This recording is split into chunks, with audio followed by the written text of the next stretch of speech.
Ang bawat pahinga niya ay isang hiyaw na pilit pinipigilan, isang ungol na nalulunok sa pagitan ng kanilang nga labi. Ang nga kuko ni Clara ay bumaon sa likod ni Leo, hindi dahil sa sakit, kundi sa isang uri ng kasiyahan na matagal na niyang kinalimutan, isang kaligayahang ngayon lang niya muling naramdaman. Sa ilalim ng dilim na hatid ng gabi at nang rumaragasang ulan sa labas, ang tanging liwanag lamang ay ang init na namumula sa kanilang nga katawan. Clara! Ah! Hindi ito tama, halos paos na bulong ni Leo. Ang kanyang nga salita ay nagahabol sa sarili niyang hininga, isang mahinang protesta laban sa kasalanang kapwa nila ginugusto. Ang balat nila inagidikit, madulas sa pinahalong pawis at pagnanasa. Sumagot si Clara, hindi sa salita, kundi sa isang mas malalim na pag-ungol, bago niya sinabing, alam ko, pero Leo. Gusto ko ito. Ang paamin na iyon ay isang mitsang sumin sa natitirang patitimpi ni Leo. Wala nang tama o mali, tanging ang ngayon, tanging sila. At sa isang saglit natapos ang lahat. Ang katahimikan na pumalit ay mas mabigat pa kaysa sa ingayng kanilang nga pahinga kanina.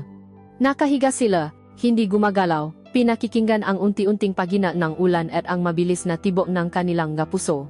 Dahan-dahang iminulat ni Leo ang kanyang mata at tinignan ang babaeng katabi niya. Ang mukha ni Clara ay payapa sa kanyang patulog, o marahil ay papapanggap na tulog, isang anghel na napapat sa maling kama. Sa kama ni Leo. Sa kamang ibinabahagi niya sa kanyang kasintahan, kay Isabel.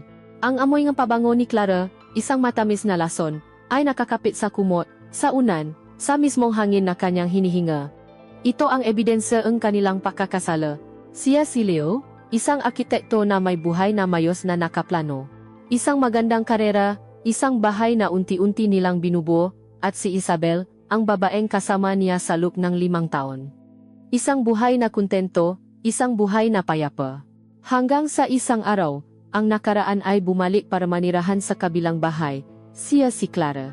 Ang kanyang unang pag-ibig, ang babaeng minahal niya nung sila imga bata pa, na ngayon ay asawa na ni Marco. At sa isang malupit na tadhana, sila ang kanyang bagong kapitbahay. Ang bawat pagbukas ang bintana sa umaga ay isang paalala ng kung ano ang nawala sa kanya. At ngayon, ang paalalang iyon ay narito, natutulog sa kanyang nga bisig. Paano sila umabot sa puntong ito? Isang tanong na umikot sa kanyang isip, kasabay ang bawat patak ng ulan sa kanilang bubungan.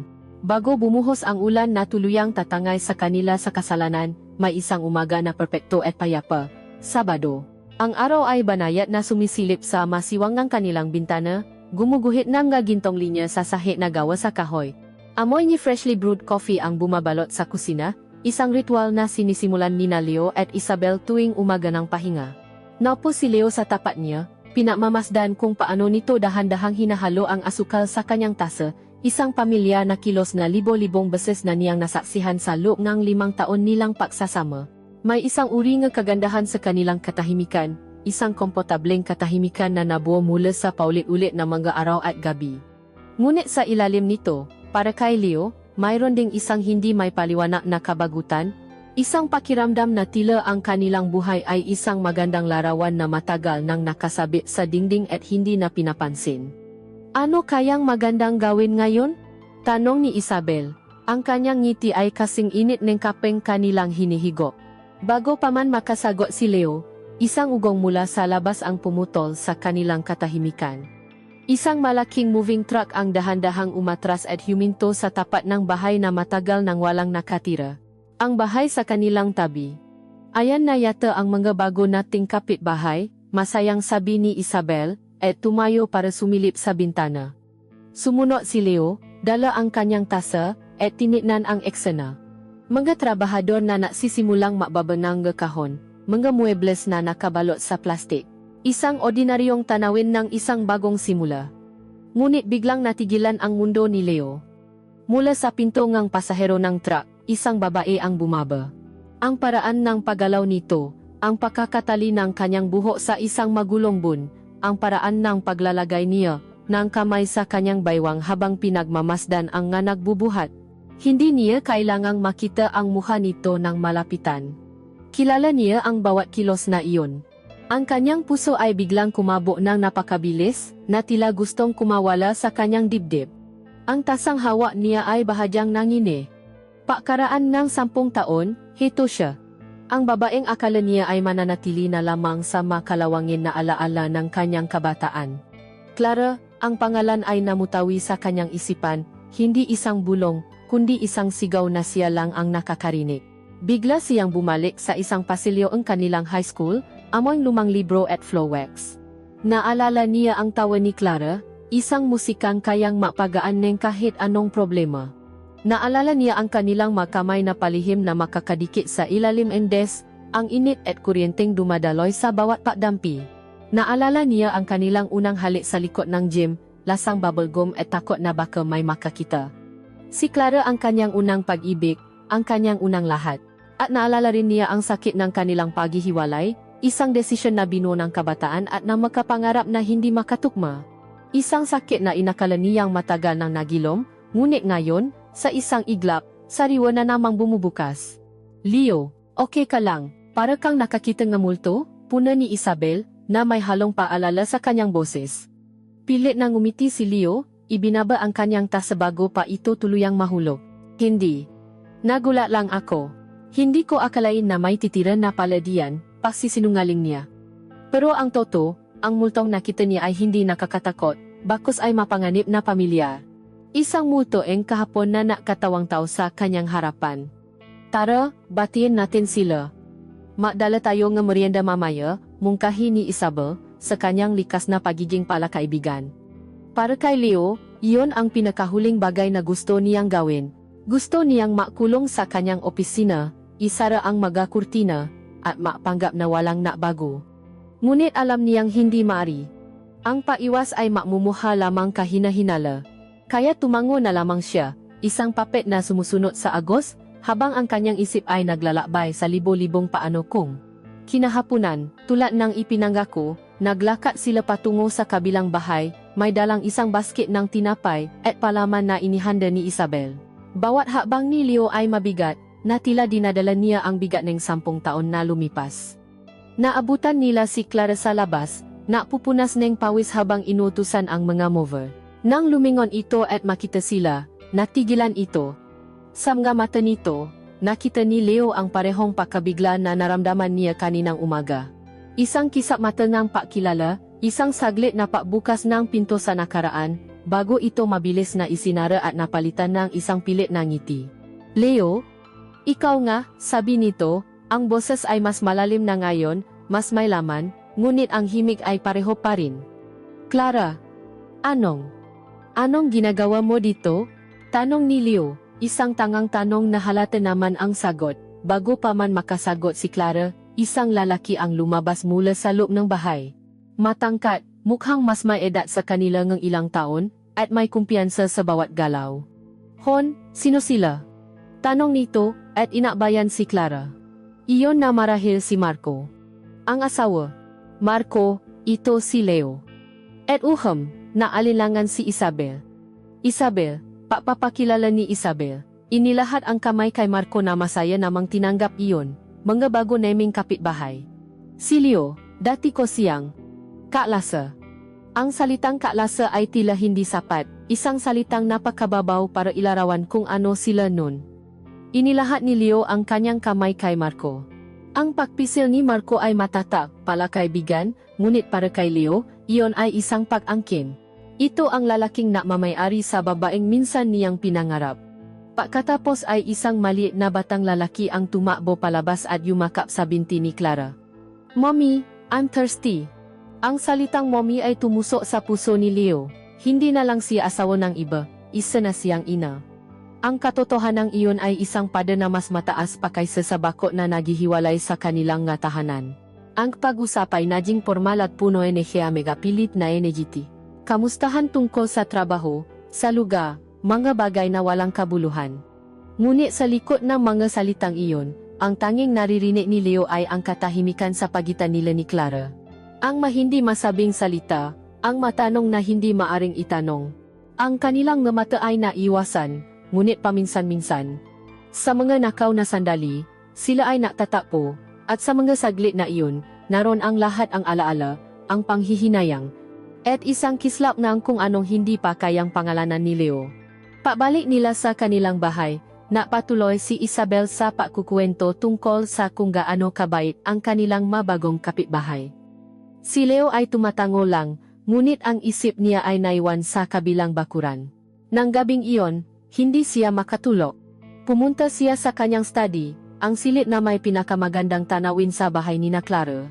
Patay na ang lahat ng ilaw maliban sa isang maliit na bintana sa itaas, marahil ang kanilang silid tulugan. Inisip niya si Clara doon, sa loob, katabi ang asawa nito. Masaya kaya siya.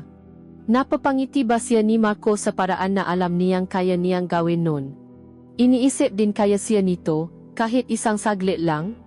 Ang payapang buhay na mayroon siya kaninang umaga ay nawasak na. Ang nakaraan ay hindi na isang malayong alaala, ito ay isang buhay na nilalang na humihinga ilang metro lamang ang layo. Ang tentasyon ay hindi na isang ideya, kundi isang kapitbahay. At habang nakatayo roon sa dilim, pinakmamasdan ang bintana, alam ni Leo na ang pagdating ni Clara ay hindi isang simpleng pagkakataon. Ito ay isang pagsubok, isang paanyaya, isang bagyo na matagal nang namumuo at ngayon, handa ng manalasa. Ang masumunod na araw ay isang sayaw ngang paiwas at pilit na pakikitungo. Ang buhay ay nakaroon ng isang bagong ritmo, isang tensyonadong himik na si Leo lang ang nakakarinig. Tuwing umaga, kapag sabay silang lumalabas para kunin ang diaryo o ang sulat, may isang maikling sandali ngang pagtatama ngang kanilang mata. Isang formal na magandang umaga, isang pilit na ngiti, bago ang isa sa kanila ay mabilis na tatalikod at maglalakad pabalik sa seguridad ng sariling tahanan.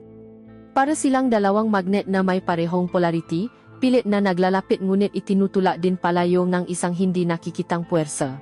Pinakmamasdan sila ni Isabel mula sa bintana ng kusina, at para sa kanya, sila ay mga magagalang na kapitbahay lamang na nagsisimulang makakilanlan.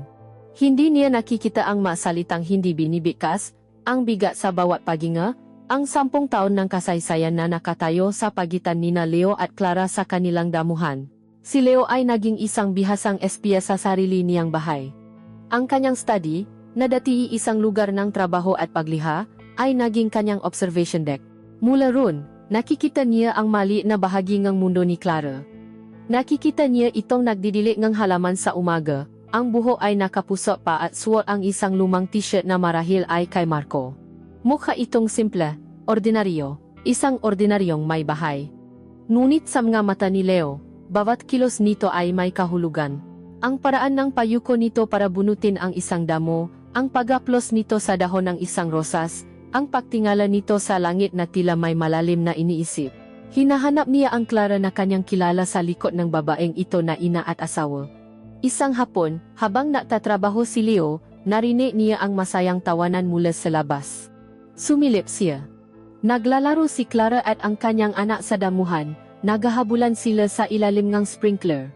Sa sandaling iyon, nakita ni Leo ang isang kislap ng dating Clara, ang kanyang tawa ay malaya at walang bahid ng paalinlangan. Isang ngiti ang gumuhit sa labi ni Leo, ngunit ang ngiting iyon ay agad na naglaho. Lumabas si Marco mula sa kanilang bahay, may hawak na telepono na nakadikit sa kanyang tainga. Sumimango ito, at may sinabing mabilis kay Clara. Hindi narinig ni Leo ang masalita, ngunit nakita niya ang epekto nito. Ang ngiti ni Clara ay unti-unting namatay, na parang isang kandilang hinipan ng hangin. Tumango lamang ito, kinuha ang tuwalya, at tinawa ang kanilang anak para pumasok na sa loob. Isang anino ngang kalungkutan ang dumaan sa kanyang mata, isang anino na napakabilis, na kung hindi mo tititigan ay hindi mo mapapansin. Ngunit nakita ito ni Leo, at sa nakita niyang iyon, isang bagay ang nabuhay sa loob niya, hindi lang pagnanasa, kundi isang pakiramdam ng pagkaawa, at isang mapanganib na kaisipan na, kung ako ang kasama niya, hindi siya magiging malungkot ng ganyan. Nagsimula siyang maniwala sa isang kasinungalingan na siya ang lunas sa isang sakit na hindi naman niya tiyak kung totoo. Ang pagkakataon na kanilang hinihintay, o marahil ay kinatatakutan, ay dumating makalipas ang isang linggo. Sabado ulit. Umalis si Isabel para mamili kasama ang kanyang kaibigan. Si Marco naman, tulad ng madalas, ay may business meeting kahit weekend. Nakita ni Leo si Clara sa kanyang hardin, seryosong nakatitik sa isang halamanan ng rosas. Ito na iyon, huminga siya ng malalim, at lumabas, na kunwaring may kailangan lang ayusin sa kanyang bakod. Mukhang seryoso ang problema ng rosas mo, Sabi niya, sinisikap na maging magaan ang kanyang tono. Lumingon si Clara, bahagyang nagulat. Hindi ko alam kung bakit sila nalalanta. Lumapit si Leo sa mababang bakot na nahihiwalay sa kanila. Baka kulang sa tubig. O baka sobra naman. Sa loob ng ilang minuto, ang kanilang pinausapan ay ang nga rosas. Isang ligtas na paksa. Ngunit habang tumatagal, ang kanilang mga salita ay unti-unting naglalakbay pabalik sa nakaraan. Mahilig ka pa rin pala sa paghahalaman, sabi ni Leo. Naalala ko yung cactus na ibinigay mo sa akin nung high school. Namatay agad pagkatapos na isang linggo. Isang tunay na ngiti ang sumilay sa labi ni Clara. Hindi ka kasi marunong maalaga. Kahit cactus na hindi kailangang alagaan, napatay mo. At pagkatapos, isang tawa. Isang tawa na matagal nang gustong marinig muli ni Leo. Ang tawang iyon ang bumasa sa yelo sa pagitan nila.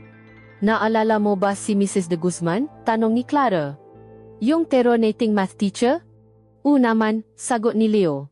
Lagi mong ginuguhitan ng bigote yung litrato niya sa libro mo. Ang pagbabalik tanaw ay napatuloy. Ang nga inside joke na sila lang ang nakakaintindi. Ang nga alaala ng nga proyektong ginawa nila hanggang madaling araw, ang paborito nilang tambayan sa eskwelahan. Sa bawat alaala, ang pader sa pagitan nila ay unti-unting gumuho. Sa loob ng halos kalahating oras, hindi sila ang arkitekto at ang may bahay. Sila si Leo at Clara, dalawang kabataang muling natapwan ang kanilang lihim na mundo. Ang hangin sa pagitan nila ay napuno ng elektrisidad, namga salitang hindi masabi, namga tanong na kumusta ka na talaga. Kailangan ko nang pumasok, biglang sabi ni Clara, na tila natauhan sa kanilang ginagawa. Magluluto pa akong tanghalian. Tumango si Leo, ngunit ayaw pa niyang matapos ang sandaling iyon. Clara, tawa niya. Huminto ito at lumingon. Masaya akong nandito ka. Kayo, mabilis niyang idinuktong, isang maliit na pagtatangkang itago ang tunay na kahulugan ng kanyang sinabi. Ngumiti si Clara, isang ngiting malungkot. Ako rin, Leo. Habang tumatalikod ito, sa isang kilos na hindi niya pinaisipan, iniabot ni Leo ang kanyang kamay at marahang hinawakan ang braso nito. Maingat ka, sabi niya, isang simpleng paalam na may bigat ng 1,000 kahulugan. Naramdaman nilang pareho ang kuryente. Ang init ng balat ni Clara sa ilalim ng kanyang damit ay tila bumaon sa palat ni Leo. Nanlaki ang mata ni Clara, at tumingin ito sa kamay ni Leo na nakahawak sa kanya, at pagkatapos ay sa kanyang mata. Sa tinging iyon, nakita ni Leo ang lahat, ang pagkalito, ang takot, at ang isang maliit na kislap ng pananabik na katulad ng nararamdaman niya.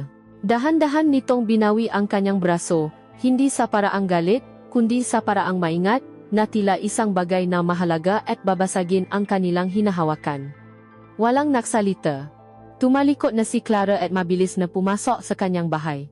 Naiwan si Leo na nakatayo sa kanyang hardin, nakatingin sa kanyang kamay na tila may sarili itong isip. Nararamdaman pa rin niya ang init ng balat ni Clara, isang multo ng isang haplos na ayaw umalis. Ang simpleng pag-usap sa hardin, ang nga tawanan, ang isang saglit na pagdampi, ay nagbago ngang lahat. Ang emosyonal na pangangalo niya ay nagsimula na. Alam niya, at alam niyang alam din ni Clara, na ang pag-usap tungkol sa mga rosas ay simula pa lamang. At sa susunod na pagkakataon, hindi na sila magiging kontento sa pag-usap lamang sa makabilang panig ng bakod. Ang haplos na iyon, ang saglit na pagdampingang kanyang palat sa braso ni Clara, ay naiwan ng marka na hindi nakikita ngunit damang-dama ni Leo.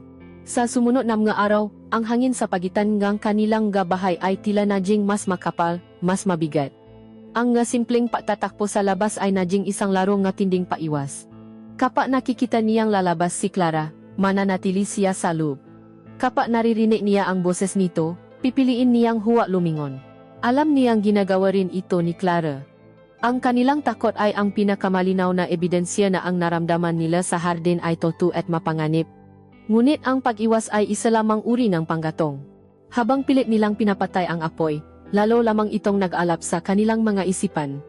Gabi-gabi, binabalikan ni Leo ang itsura ng mga mata ni Clara nang hawakan niya ito, isang ipo-ipo ng gulat, takot, at isang kislap na nais niyang paniwalaan ay pananabik. Ang pagkakataon ay dumating sa anyo ng isang itim na maleta. Martes ng umaga.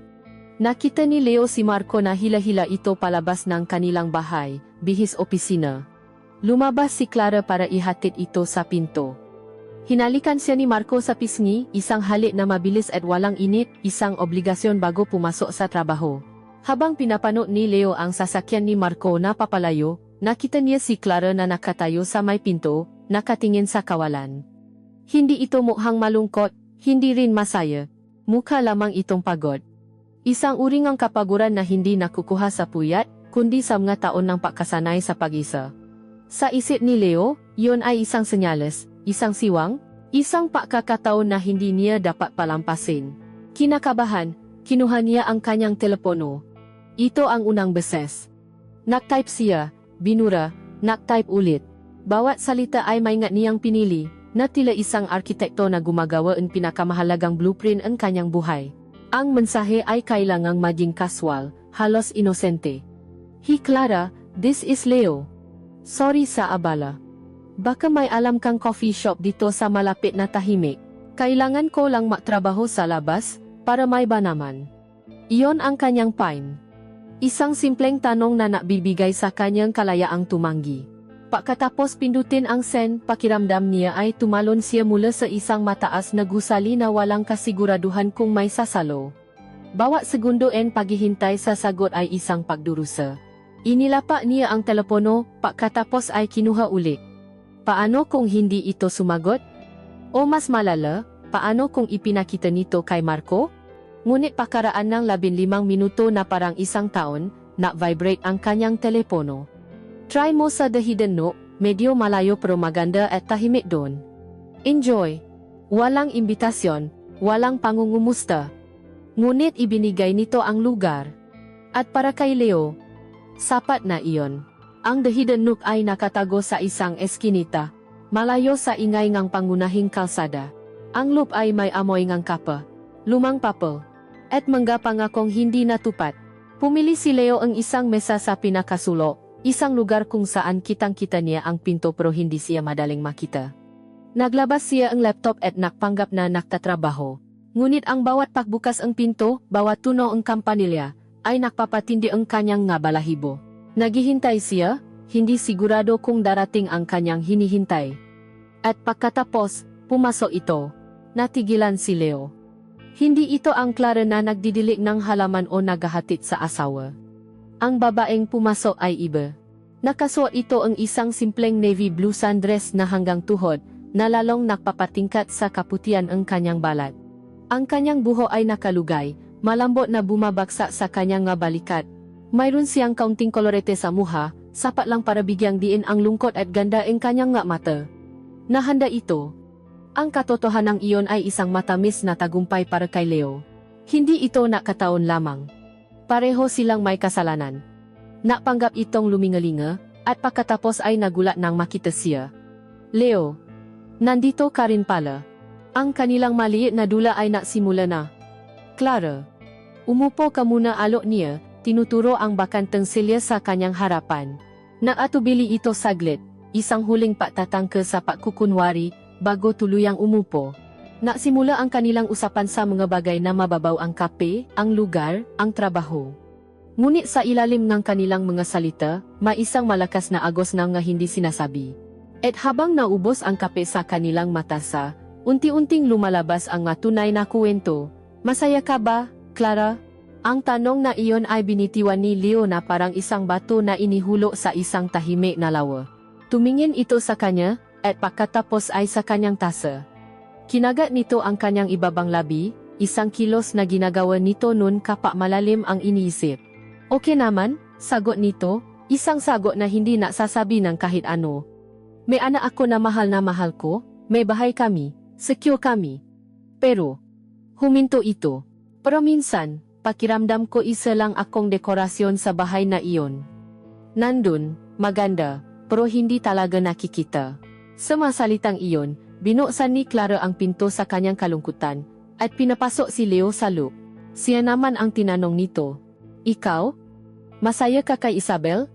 Mabait si Isabel, sagot ni Leo. Comfortable ang buhay namin. Tahimik. At sa salitang tahimik, narinig ni Clara ang lahat ng kulang. Ang walang pagnanasa, ang walang apoy, iniisip mo pa rin ba, tayo, Halos pabulong na tanong ni Clara. Dito na sila tuluyang lumusong sa bawal na tubig. Araf-araf pag-amin ni Leo.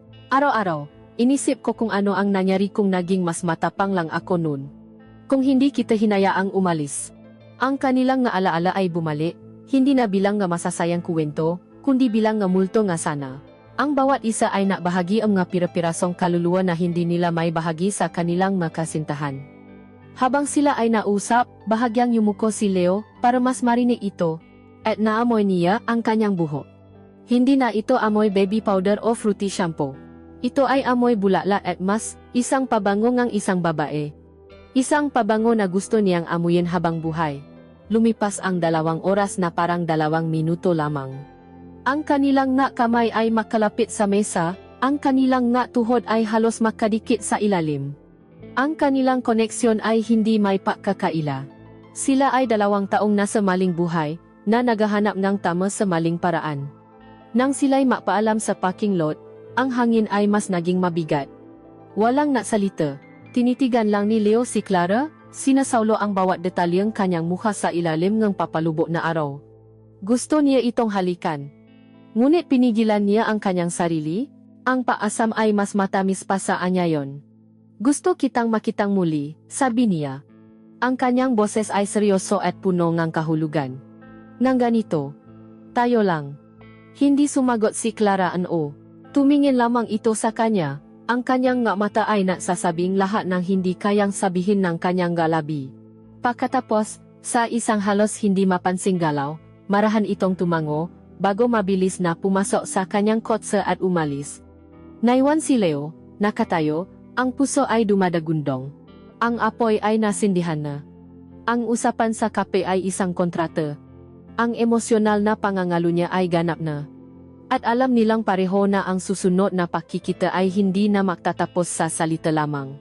Pagkatapos ang kanilang pag-usap sa dahidanno, isang bagong wika ang nabuo sa pagitan ni Leo at Clara. Isang wika ng mamaikling text message na ipinapadala sa mga oras na alam nilang ligtas kapag nasa trabaho ang isa, o kapag tulo na ang mga kasama sa bahay. Walang hayagang pag-amin. Walang masalita ng pag-ibig, ngunit ang bawat mensahe ay puno ng kahulugan. Ang simpleng kumusta ang araw mo, ay nangangahulugang nasa isip kita sa bawat segundo. Ang sagot na okay lang, medyo abala, ay may nakatagong sana ikaw na lang ang kasama ko. Sila ay natatayo ng isang mundo na sila lang ang nakakaalam, isang mundong gawa sa masalita sa screen, na pinoprotektahan ang password at ang takot na mahuli. Dahil sa lihim na komunikasyong ito, lalong naging abo ang mundo ni Leo sa labas nito. Ang makulay ang kanyang buhay kasama si Isabel ay tila kumukupas. Ang dating komportableng katahimikan nila ay naging isang malawak na espasyong hindi na niya alam kung paano tatawirin. Napapansin ni Isabel ang kanyang pagiging malayo.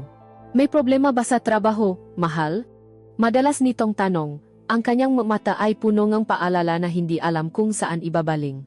At sa bawat pagtanggi ni Leo, sa bawat pagsisinungaling niya na pagod lang ako, ay isang karagdagang lamat na nililiha niya sa pundasyon ng kanilang relasyon. Isang Huwebes ang hapon, habang abala si Leo sa pagguhit ng isang plano, tumuno ang kanyang telepono. Isang text mula kay Clara, pero iba ito sa karaniwan. Hi Leo. Sorry talaga sa abala. Biglang tumagas yung gripo sa ilalim ng lababo ko sa kusina. Ang lakas. Si Marco nasa Cebu pa, bukas pa ang uwi. Baka may alam kang pwedeng tawagan na tubero, emergency lang talaga. Binasa ni Leo ang mensahe ng 3 beses. Ang bawat salita ay tila isang nota sa isang pamilya na kanta. Isang emergency. Isang asawang wala sa bahay. Isang paanyaya na nakabala kayo bilang isang pakiusap. Ang kanyang puso ay nasimulang tumibo ng mabilis, isang halo ng kaba at hindi may paliwanag na pananabi. Alam niyang ito ay isang pakukunwari. Alam niyang kaya nitong mahanap ng tubero sa internet. Ngunit pareho nilang kailangan ang dahilan, isang makawirang eksena sa kanilang dula-dulaan. Hindi na siya naisip pa. Huwag ka nang maalala, reply niya. Ako na ang titingin. Buksan mo na lang ang pinto. Papunta na ako. Ang ilang metrong pagitan ng kanilang bahay ay parang 1 kilometrong tinakbo ni Leo, ang bawat hakbang ay may bigat. Ang isip niya ay natatalo, tama ba ito? Mali. Alam niyang mali. Ngunit ang kanyang mapa ay patuloy sa paglakad, hinihilang ang isang puwasang mas malakas pa kaysa sa kanyang konsensya. Nang buksan ni Clara ang pinto, ang kanyang isura ay napatigil sa pahinga ni Leo. Nakasuot ito ngang isang maluwag na puting t-shirt at isang pares ng kupas na maong shorts. Ang kanyang buhok ay nakatali sa isang magulong ponytail na may ilang hibla na nakalawit sa kanyang mukha. Wala siyang kolorete. Mukha siyang pagod, balisa, at sa paningin ni Leo, ito ang pinakamaganda niyang anyo. Salamat talaga, Leo, sabi nito, ang boses ay bahagyang nanginginig. Pumasok si Leo. Ito ang unang pagkakataon na makapasok siya sa loob ng bahay nito. Ang amoy ay isang halo ng pamilya na comfort, amoy nilabhan, amoy pagkain, amoy pamilya.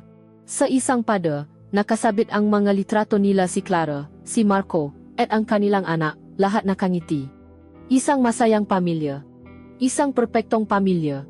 At siya, si Leo, ay isang magnanakaw na pumasok para sirain iyon. Dinala siya ni Clara sa kusina. Ang tunog ng tumutulong tubig mula sa ilalim ng lababo ay malakas, na tila isang orasan na nabibilang pababa. Diyan, turo ni Clara. Yumuko si Leo at sinilip ang ilalim ng lababo. Ang sahig ay basa na. Kailangan kong isara ang main valve, sabi niya. Sa loob ng sumunod na kalahating oras, si Leo ay naging isang tubro. Ngunit ang ginagawa niya ay higit pa sa pag-ayos ng isang gripo. Sa maliit na espasyo ang kusina, ang bawat galaw nila ay nagiging isang sayaw. Habang siya ay nakaluhod sa sahig, abala sa pagpihit ng mga tubo, si Clara ay nasa tabi niya, inaabutan siya ng gagamit, tinututukan ng flashlight ang madilim na sulok. Ang kanilang mga balikat ay nakakadikit. Ang kanilang nga hininga ay nagahalo sa masikip na hangin. Naamoy ni Leo ang balat ni Clara, isang malinis at bahagyang matamis na amoy na mas nakakalasing pa kaysa sa kahit anong pabango. Sa isang pagkakataon, habang inaabot ni Clara ang isang wrench, yumuko ito ng bahadya.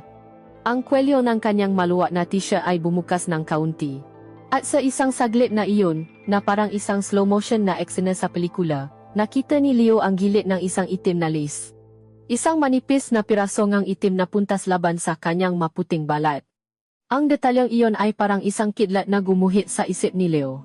Ang simpleng may bahay na nakasuot ng kupas na shorts ay may itinatagong apoy sa ilalim.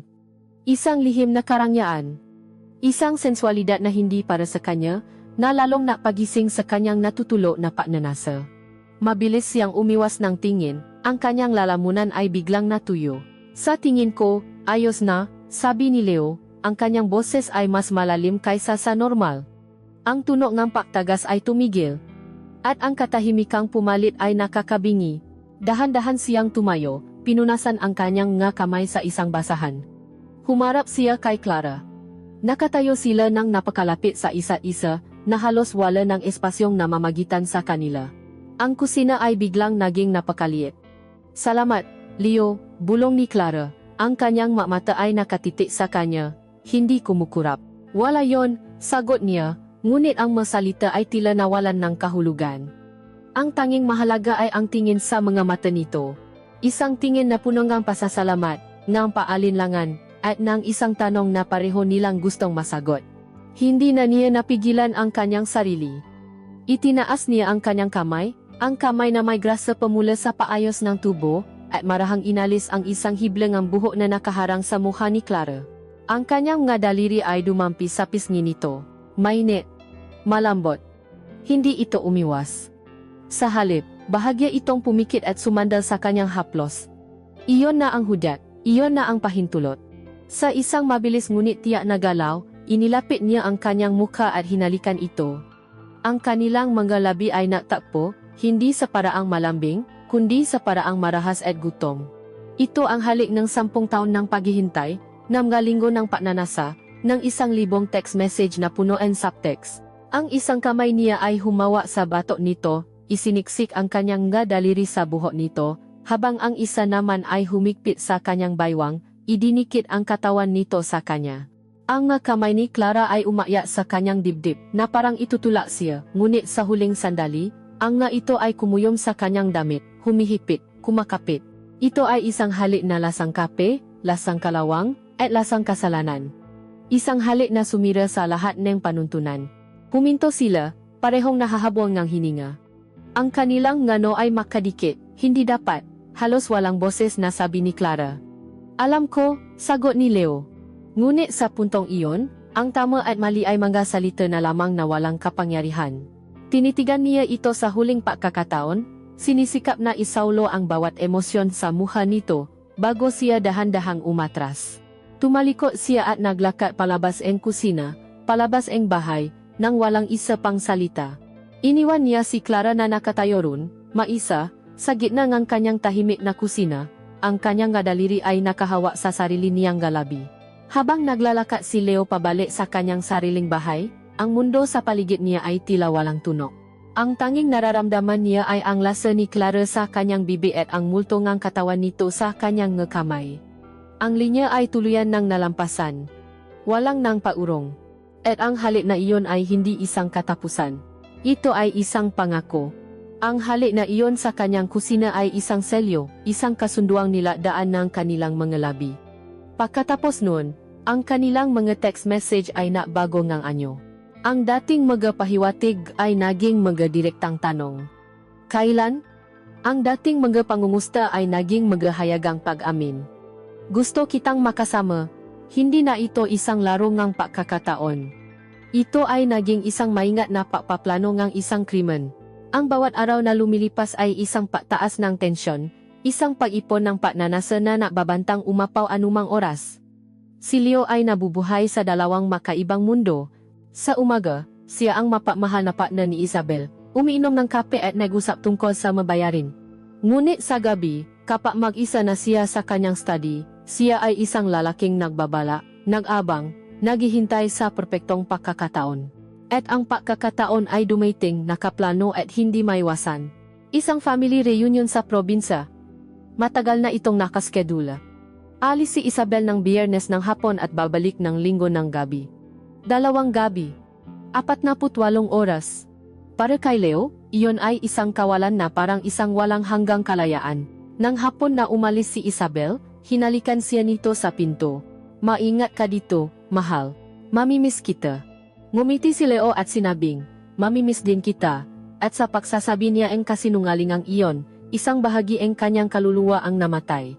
Habang pinapano niyang papalayo ang kotse ni Isabel, ang naramdaman niya ay hindi kalungkutan, kundi isang nakakakilabot na pananabi. Ang bahay na kanilang binuo, na puno nga alaala nila, ay biglang naging isang banyagang lugar, isang entablado para sa isang bawal na pagtatanghal. Nang gumabi, naglakat-lakat si Leo sa loob ng kanilang tahimik na bahay. Bawat sulo ay nangungusap tungkol kay Isabel, ang kanyang libro sa bedside table, ang kanyang tuwalya sa banyo, ang kanyang sinelas sa paanan ng kama. Ang konsensya ay isang mahinang tinik na pilit niyang hindi pinapansin. Sa huli, nanay ang pagnanasa. Kumuha siya ang 2 kopitang alak, inilagay sa mesang nasa kanyang veranda, at kinuhanan ng litrato. Ipinadala niya ito kay Clara nang walang anumang salita. Iyon lang. Isang imahe. Isang imbitasyon. Ang pahihintay sa sagot ay isang uri ng matamis na pagpapahirap. Pagkaraan ng ilang minuto, dumating ang reply, mahihintay ako, kapag tulog na sila. Lampas hating gabi. Ang buong subdivision ay natutulo na, ang tanging gising ay ang nga ilaw sa poste at ang nag-aalap na pagnanasa sa dibdib ni Leo. Nakatayo siya malapit sa bintana, nagmamasid, na parang isang predator na naabang sa kanyang biktima. At pagkatapos, nakita niya ito. Isang anino na dahan-dahang lumabas mula sa likurang pinto ang bahay ni Clara. Mabilis, maingat, gumagalaw sa dilim. Ang puso ni Leo ay dumagundong. Toto na ito, paparating na siya. Bago pa man ito makarating sa kanyang pinto, binuksan na niya ito. Pumasok si Clara sa loob, hiningal, at mabilis na isinara ang pinto. Sa loob ng ilang segundo, nakatayo lang sila sa dilim ng kanyang foyer, hindi nagsasalita, pinakikinggan ang mabilis na tibok ng kanilang nga puso. Natakot ako, bulong ni Clara. Shh, sagot ni Leo. Ligtas ka dito. Isang kasinungalingan, dahil sa lahat ng lugar sa mundo, ito ang pinakamapanganib para sa kanilang dalawa. Dinala niya ito sa kanyang silid tulugan. Ang silid kung saan siya at si Isabel ay natutulog gabi-gabi. Ang hangin ay mabigat sa mga hindi sinasabing salita. Inabot ni Leo ang mukha ni Clara, hinaplos ng kanyang hinlalaki ang pisngi nito, sigurado ka ba dito? Tanong niya, isang huling pagbibigay ng pagkakataong umurong. Tinitigan siya ni Clara, ang kanyang mga mata ay naniningning sa dilim. Hindi ito sumagot. Sa halip, inilapit nito ang mukha at hinalikan siya. Ang halik na ito ay iba, hindi ito marahas o gutom. Ito ay mabagal, malalim, at puno ng pagsuko. Ito ang kanilang sagot, ito ang kanilang paamin. Dahan-dahan, halos parang isang ritual, tinulungan niya itong hubarin ang suot nitong bestida. Bumaksa ito sa sahig, isang tumpok ng tela na naiwan sa kanya na nakatayo sa kanyang harapan, suot lamang ang isang manipis na saplot. Itim, gawa sa seda at lace. Ang parehong itim na lasa na nasilayan niya sa ilalim ng lababo. Ngunit ngayon, nakikita niya na ito ng buo. Ang kanyang katawan ay isang obra maestra sa ilalim ng malabong, ilaw mula sa bintana ang banayad na kurba ng kanyang balakang, ang lambot ng kanyang tiyan, ang perpektong hugis ng kanyang dibdib na bahagyang natatakpan ng manipis na tela. Lumuhod si Leo sa kanyang harapan, hindi bilang isang mananamba, kundi bilang isang taong nakahanap ng isang bagay na matagal nang nawala. Ang kanyang nga kamay ay gumapang sa mabinti nito, pataas sa kanyang nga hita. Nararamdaman ang lambot ng kanyang balat, ang pangingini ng kanyang katawan sa bawat haplos niya. Itinayo niya ito at dinala sa kama. Ang malamig na kumot ay dumampi sa kanilang may init na balat. At sa sandaling iyon, nang malapit na silang tangayin ng agos, ang katotohanan ay bumalik para singilin sila. Leo! Bulong ni Clara, ang kanyang boses ay basat. Si Marco, paano si Isabel? Ang pagbanggit sa kanilang mapangalan sa sagradong sandaling iyon ay isang kalapastanganan, isang masakit na paalala ng kanilang kataksilan. She, sagot ni Leo, pinatahimik ang kanyang nalabingang isang halik. Wala sila dito. Ngayong gabi, sa akin ka lang. Tayo lang. Isang magandang kasinungalingan na pareho nilang pinili na paniwalaan. Habang gumagalaw siya sa ibabaw nito, may isang huling pagtutol mula kay Clara. Ang kanyang mapalat ay dumikit sa kanyang dibdib, isang mahinang pagtula. Hindi pwede, Leo, mali ito. Ang kanyang nga salita ay isang huling hininga ng niyang konsensya. Ngunit hindi pinansin ni Leo ang kanyang nga salita. Sa halip, pinakinggan niya ang sinasabi ng kanyang katawan. Hinalikan niya ang lik nito, ang kanyang balikat, bumubulong ang kanyang pangalan na parang isang panalangin. Ang kanyang nga haplos ay sabay na malambing at mapilit.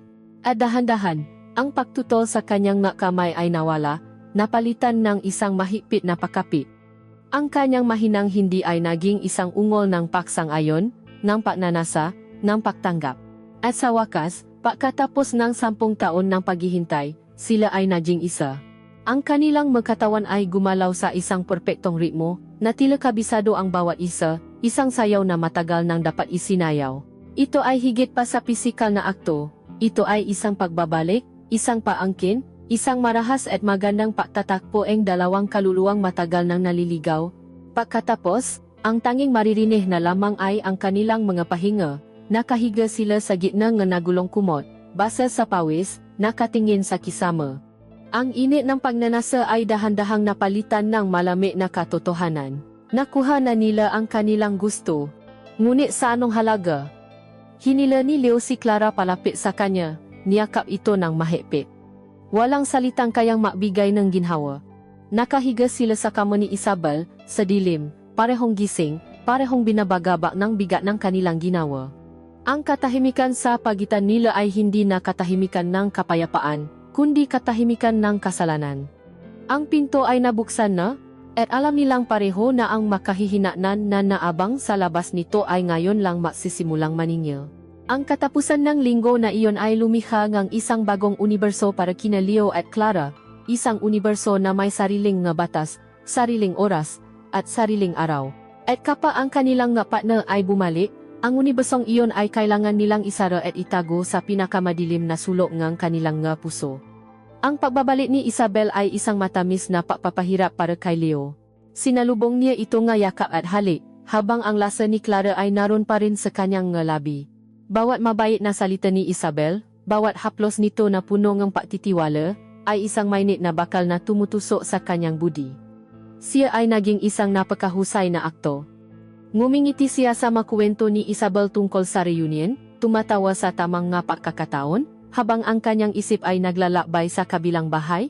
Iniisip kong si Clara ba ay kasing husay niyang umaarte sa harap ni Marco. Ang kanilang kapitbahayan ay naging isang entablado, at silang apat ay matauhan sa isang trahedyang hindi pa nila alam ang katapusan. Ang kanilang relasyon ay pumasok sa isang bagong yugto, isang yugto ngang pagnanakaw. Sila ay naging mga magnanakaw ngang oras, nananakaw nga sandali mula sa mga buhay na hindi na nila pag-ari. Ang kanilang komunikasyon ay naging isang serye nga kodigo. Ang mag-overtime ako ni Leo ay nangangahulugang makita tayo. Ang may bibilhin lang ako sa grocery ni Clara ay ang kanyang pasaporte papunta sa mga bisik ni Leo. Sila ay naging mga dalubhasa sa pagsisinungaling, sa paggawa nga alibi na tila kapanipaniwala. Ang kanilang matelepono ay naging kanilang kawe at kakampi, laging naka-silent. Ang mga mensahe ay agad na binubura. Ang takot na may isang notifikasyon na biglang lilitaw sa maling pagkakataon ay isang palagyang lagnat sa kanilang sistema. Ang paranoia ay naging kanilang anino, isang madilim na presensya na bumubuntot sa kanila kahit saan. Ang kanilang pagtatakbo ay naging desperado at mapuso. Wala na ang mahabang pahahanda, ang mabagal na ritual. Ang mahalaga ay ang makuha ang pagkakataon. Isang gabi, nektek si Clara na nasa labas si Marco kasama ang kaibigan nito. Sinundo siya ni Leo sa dulong ng kanilang kalye at dinala sa isang madilim na bahagi ng isang kalapit na bayan. Sa loob ng nakaparadang kotse, sa gitna ng kadiliman, doon nila pinaksaluhan ang pagnanasa. Ito ay hindi komportable, mabilis, at halos violenta. Bawat pagdaan ng kotse ay napapatigil sa kanilang pahinga. Ang panganib na mahuli, ang kahihiyan kung may makakita, ay isang pampagana na lalong napapainit sa kanilang dugo. Sa masikip na espasyong sasakyan, ang kanilang magkatawan ay nabanggaan sa isang paraan na halos masakit. Ngunit ang sakit na iyon ay bahagi ng kasiyahan, isang paalala na ang kanilang ginagawa ay bawal at makasalanan. May mga pagkataon namang mas malinis ang kanilang pagnanakaw. Isang hapon, parehong wala ang kanilang partner.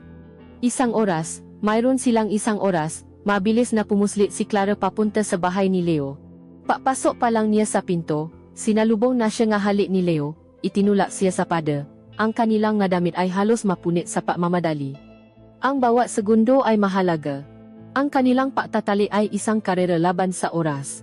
Bawat tunog mula sa labas, isang taholang aso, isang busina ng sasakyan ay napapatigil sa kanila, mga estawang nagilo sa takot, bago muling mapatuloy sa kanilang ginagawa. Ang sarap ay laging may kahalong takot, ang pagnanasa ay laging may anino ngang pagkabalisa. Ngunit may mga bihirang araw na ang tadhana ay tila pumani sa kanila, muling umalis si Marco para sa isang mas mahabang business trip. Si Isabel naman ay abala sa isang malaking proyekto sa trabaho. Isang buong hapon ang ibinigay sa kanila. Sa pagkakataong ito, walang pagmamadali. Pagdating ni Clara sa bahay ni Leo, sinalubong niya itong isang mabagal at malalim na halik. Dinala niya ito sa silid tulugan, hindi sa paraang nakmamadali, kundi sa paraang sinasamba ang bawat hakbang. Sa pagkakataong ito, pinakmasdan niya itong mabuti habang dahan-dahan nitong hinuhubad ang kanyang damit. Ang bawat piraso ng tela na bumabaksa sa sahi ay isang pagbubunya. Hinayaan niya itong hubarin din ang kanyang makdamit, hanggang sa sila'y parehong nakahubad sa harap ngang isa-isa, walang itinatago. Ang kanyang katawan ay isang pamilya na teritoryo na gusto pa rin niyang pauli-ulit na tuklasin. Hinaplos ang kanyang makamay ang perpektong kurba ang kanyang balakang, pinakmasdan kung paano ito akma sa kanyang ngapalat. Ang kanyang mahali ay gumuhit ng isang mapa sa kanyang balat, mula sa kanyang mabalikat, pababa sa kanyang tiyan, hanggang sa kanyang mahita. Ngunit ang kanyang pagsamba ay laging bumabalik sa isang partikular na lugar. Ang kanyang dalawang dibdib na tila hinulmang ng isang bihasang manlililo, puno at bilugan, na may tuktok na kulay rosas na nag-iimbita. Dinama niya ang bigat nito sa kanyang mapalat, hinaplos ng kanyang maklabi, at narinig ang mahinang ungol ni Clara. Leo. Ang pangalan niya ay isang dasal mula sa maklabi nito. Sa kanilang pag-isa, sa kama kung saan nasimula ang kanilang kasalanan, ang kanilang pagtatali ay naging isang matinding pag-usap ng kanilang katawan. Habang lumalalim ang kanilang pagsasama, nawawala ang kanyang pagpipigil. Ang dating mahinang ungol ay naging mga salitang puno ng utos at pagnanasa. Leo. Ganyan. Huwag kang titigil, pakiusap nito, ang kanyang nakuko ay banayad na bumabaon sa kanyang likod. At sa kasudulan niyang kanilang pinagsasaluhan, ang kanyang mga mata ay nadilim sa purong kaligayahan, at halos pasigan niyang sinabi, "Leo, mas malakas. Ah, sabihin mo ang pangalan ko. Sabihin mo sa akin kung sino ang kasama mo." Ang kanyang utos ay isang desperadong pangangailangan na marinig ang katotohanan sa kanilang mundo ng kasinungalingan. At sinagot siya ni Leo sa tanging paraan na alam niya. Paulit-ulit niyang binikas ang kanyang pangalan na parang isang mantra, "Clara, Clara, Clara. Ikaw lang, Clara." Pagkatapos ngang lahat, nakahiga sila, makayakap, pinapakinggan ang pahina ng kanilang nga pahinga. Ngunit ang kapayapaan ay panandalian lamang. Tumingin si Clara sa orasan. "Kailangan ko nang umuwi," sabi nito. Ang kanyang boses ay walang sigla. Malapit nang umuwi si Yaya kasama si Miggy. Ang mahika ay biglang naglaho. Siya ay muling naging si Mrs. de la Cruz, ang ina, ang asawa. At si Leo ay kailangang bumalik sa pagiging si Leo, ang kasintahan ni Isabel. Pinanot niya itong magbihis, bawat kilos ay mabilis at episyente. Ang babaeng sumisigang kanyang pangalan kanina ay wala na, napalitan ngang isang babaeng nagmamadaling takpan ang ebidensya ng kanilang krimen. Bago ito umalis, hinalikan niya ito isang mabilis at halos malungkot na halik. Nang maywan siyang maisa, agad siyang kumilos. Pinalitan niya ang sapin ng kama, itinago ang basang tuwalya, binuksan ang bintana para lumabas ang amoy ng pabango ni Clara. Ang bawat kilos ay isang pakbura. Isang pagtatangkang ibalik ang lahat sa dati. Ngunit habang nililinis niya ang silid, alam niyang hindi na may babalik ang anumang nasira. Ang kasiyahan ay laging may kasamang lason ng pagkakasala. Ang bawat ninakaw na sandali ng kaligayahan ay binabayaran niya ng kapayapaan ng kanyang isip. Ang kanilang relasyon ay naging isang nakakalulong na siklong kasalanan at kasiyahan. At sa bawat paikot, lalo lamang silang nababaon sa kumunoy na sila mismo ang gumawa. Ang bawat ninakaw na sandali ng kaligayahan ay may katumbas na kabayaran, at ang bayad ay sinisingil sa mga oras na si Leo ay nakahiga sa tabi ni Isabel sa dilim. Ang lason ng pagkakasala ay nasimulang gumapang sa kanyang sistema, isang mabagal at tiyak na lason na sumisira sa lahat na dati napapasaya sa kanya. Isang gabi, umuwi si Isabel na may dalang sorpresa, isang maliit na tsake na paborito niya. Para sa wala lang, sabi nito, ang ngiti ay abot tenga. "Naalala ko lang na matagal ka ng stress sa trabaho." Sa halip na matuwa, si Leo ay nakaramdam ng isang matinding kirot sa kanyang dibdib. Ang kabaitan ni Isabel, ang kanyang kawalang malay, ay naging isang salamin na nagpapakita kung gaano karumi ang kanyang pagkatao. Habang kinakain nila ang tsake, bawat subo ay tila buhangin sa kanyang bibig. Hindi na niya kayang tingnan ito sa mata. Ang kanyang paiwas ay naging halata. At ang dating komportableng katahimikan nila ay napalitan ng isang tensyonadong espasyo na puno ng mga hindi naitatanong ni Isabel. Naksimula siyang maging irritable, mahanap ng maliliit na pagkakamali. "Bakit dito mo na naman iniwan ang sapatos mo? Hindi mo ba nilinis ang mesa pagkatapos mong kumain?" Ang bawat puna ay isang pagtatangka na itula ito palayo, isang desperadong paraan para bigyang katwiran ang kanyang sariling kataksilan sa pamamagitan ng pagliha ng mga kasalanan na hindi naman ginawa ni Isabel. Ang lason ay kumakalat din sa kabilang bakuran. Sa kanyang palagyang pagmamasid, napansin ni Leo ang napakbabago kay Clara. Ang dating kislap sa mga mata nito ay napalitan ng isang pagod na titi, may mga maitim na bilog sa ilalim ng kanyang nga mata. Minsan, nakikita niya itong nag-isa sa hardin, hindi nagdidilik, kundi nakaupo lang, nakatingin sa kawalan. Ang stress ay nagsimulang makaapekto sa kanyang pagiging ina. Isang hapon, narinig ni Leo ang sigaw ni Clara, isang sigaw na punong pakayamot, na sinundan ng iyak ng kanyang anak.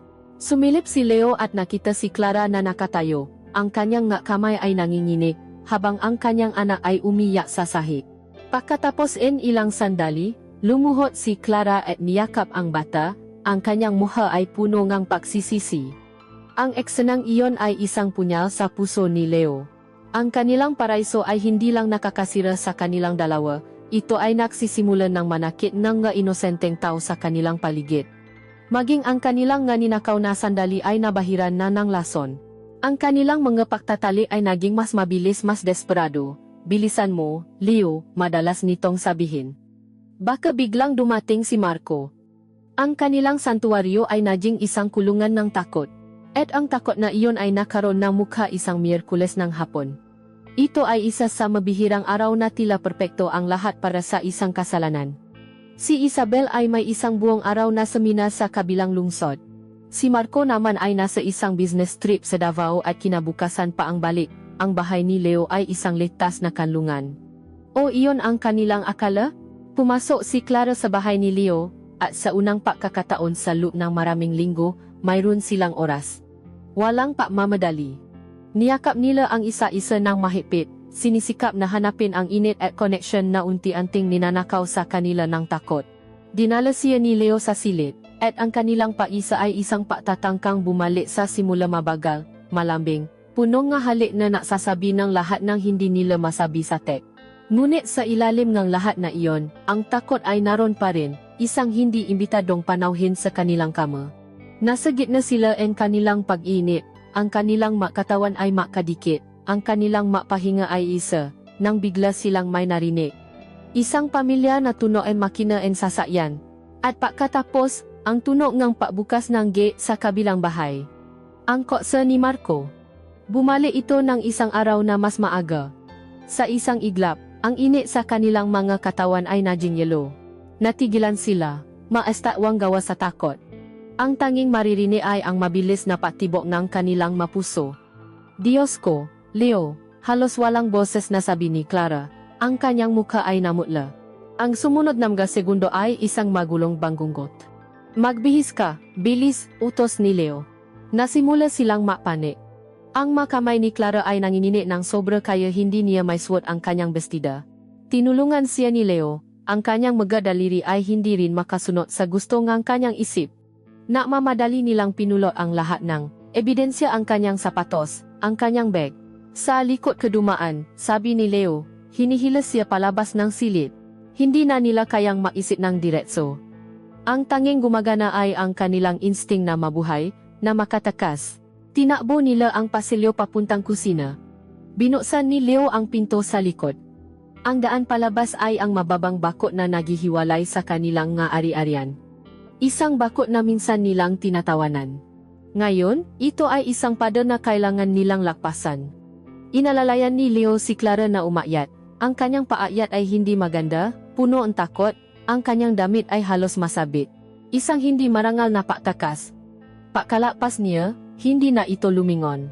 Tumakbo ito, gusot ang damit at buhok, patungo sa sarili nitong likod bahay, na darasal na sanay hindi pa ito nakikita ni Marco. Naiwan si Leo, nakasandal sa pader ng kanyang kusina, ang kanyang puso ay tila sasabok sa kanyang dibdib. Ang silid ay amoy pa rin ng kanilang pagtatalik, ngunit ngayon, ito ay amoy krimen na. Habang siya ay nagpapanik, sinusubukang pakalmahin ang kanyang pahinga, biglang tumunog ang kanyang telepono. Si Isabel. Mahal. Maagang natapos ang seminar. Nakakagulat, pauwi na ako. Siguro 30 minutos, nandiyan na ako.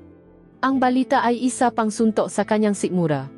Muntik na silang mahuli ng 2 beses sa loob ng 1 oras. Sa natitirang mga minuto, si Leo ay kumilos na parang isang bale, nililinis ang bawat bakas ni Clara. Pinalitan niya ang kumot, itinago ang baso ng alak. Siniguradong walang kahit isang hibla ng buhok nito na naiwan. Sakto lang siyang natapos nang marinig niya ang pagdating ng kotse ni Isabel. Sinalubong niya ito sa pinto ng isang halik, habang ang pawis mula sa takot ay naroon pa rin sa kanyang balat. Nang gabing iyon, sumilip si Leo sa bintana. Ang mailaw sa bahay ni na Clara ay bukas. Nakikita niya ang kanilang nga anino na gumagalaw sa loob. Nag-usap sila. Nagtatawanan ba sila? O nag-away? Nahalata kaya ni Marco? Ang tanong ay walang katapusan. At doon, habang pinagmamasdan niya ang eksena, naintindihan ni Leo ang isang malaking pagbabago. Ang kilik, ang adrenaline, ang pananabik sa panganib, lahat ng iyon ay nawala na. Ang napalit ay isang dalisay, nakakaparalisang takot. Ang kanilang paraiso ay isang ilusyon, isang bahay na gawa sa baraha na anumang oras ay maring gumuho. At sa hapon na iyon, naramdaman nila ang unang padyani. Ang laro ay tapos na, ito na ang simulangan kanilang bangunggot. Ang insidente sa kusina ni Leo, ang kanilang muntik ng pakahuli, ay naiwan ng isang malalim na lamat sa kanilang relasyon. Ang dating matamis na pagnanasa ay nabahiran na ng mapait na takot. Ang kanilang napalihim na teks ay naging bihira at maikli, puno ng payingat. Ang kanilang paraiso ay naging isang purgatorio kung saan sila ay parehong nadurusa, hindi makabalik sa dati, ngunit takot na makpatuloy. Halos 2 linggo silang hindi nakita ng maisa. Isang sapilitang paayuno na lalo lamang nakpatindi sa kanilang gutom, ngunit kasabay nito ay nagbigay din sa bigat ng kanilang kasalanan. At sa gitna ng kanilang maingat na pananahimik, isang imbitasyon ang dumating na tila isang hatol. Isang neighborhood barbecue. Isang selebrasyon ng pagiging magkakapitbahay. Isang kaganapan na imposible nilang iwasan ng hindi makmumukhang katawa-tawa. Para kay Isabel, ito ay isang masayang pagkakataon para makipagkaibigan. Para kay Leo, ito ay isang paglalakbay papunta sa bibig ng leon. Ang araw ng barbecue ay dumating na may kasamang magandang panahon, isang malupit na kabalintunaan sa madilim na nararamdaman ni Leo. Habang nahahanda si Isabel, suot ang kanyang pinakamakulay na bestida, si Leo naman ay parang isang bilanggo na isinusukat ang kanyang huling damit. Bawat ngiti na ibinibigay niya kay Isabel ay isang pagsisinungaling na mas mabigat pa kaysa sa dati.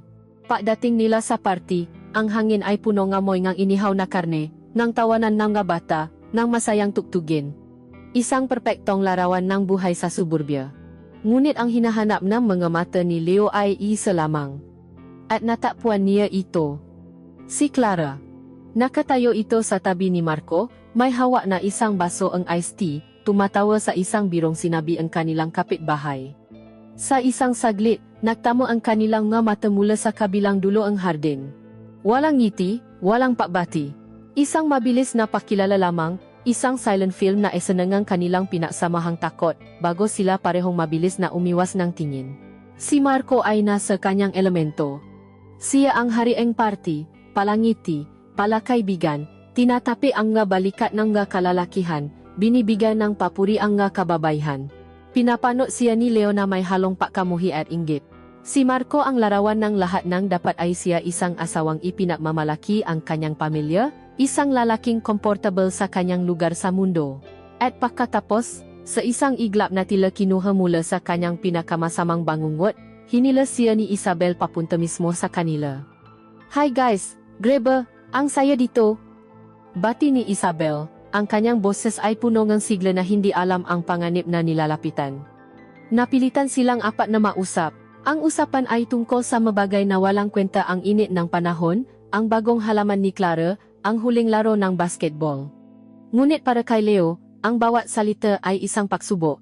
Kailangan niyang kontrolin ang kanyang boses, ang kanyang mata, ang kanyang bawat galaw, para hindi may pahalata ang bagyong namumuo sa loob niya.